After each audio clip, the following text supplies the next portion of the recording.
libération des chaînes du passé, la grâce et le pardon. La grâce de Dieu est une force transformante qui opère dans nos vies. Elle est représentée dans de nombreuses histoires bibliques, mais pensons notamment à l'histoire de Paul.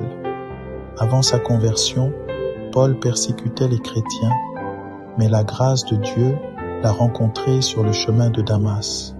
Cette grâce l'a transformé d'un persécuteur en un apôtre passionné.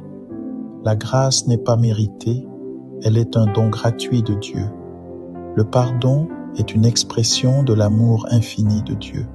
Nous le voyons clairement dans l'histoire du Fils prodigue.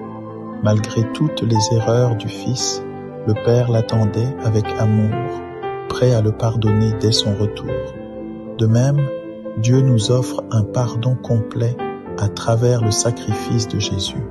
Le pardon de Dieu n'est pas seulement une annulation de la dette, mais il ouvre la porte à une nouvelle vie. 2 Corinthiens 5, verset 17 nous rappelle « Si quelqu'un est en Christ, il est une nouvelle créature.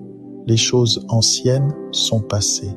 Voici, toutes choses sont devenues nouvelles. » La grâce et le pardon travaillent ensemble pour briser les chaînes du passé.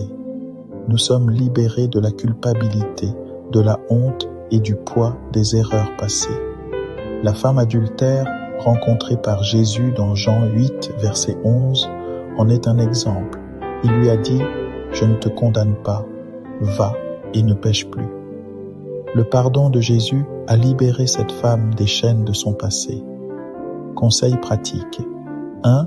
Admettons nos erreurs, confessions nos péchés et tournons-nous sincèrement vers Dieu.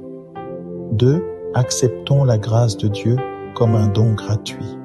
Elle est plus grande que nos péchés. 3. En pardonnant aux autres, nous reflétons l'amour et la grâce que Dieu nous a montrés. 4. Croyons en la promesse de Dieu de nous libérer. Avançons avec foi dans la nouvelle vie qu'il nous offre. En conclusion, la grâce et le pardon sont les clés de la libération des chaînes du passé. Recevons-les avec gratitude, vivons dans la liberté qu'ils offrent et partageons cette grâce abondante avec ceux qui nous entourent. Que la paix de Dieu qui surpasse toute intelligence garde vos cœurs et vos pensées en Jésus-Christ. Amen.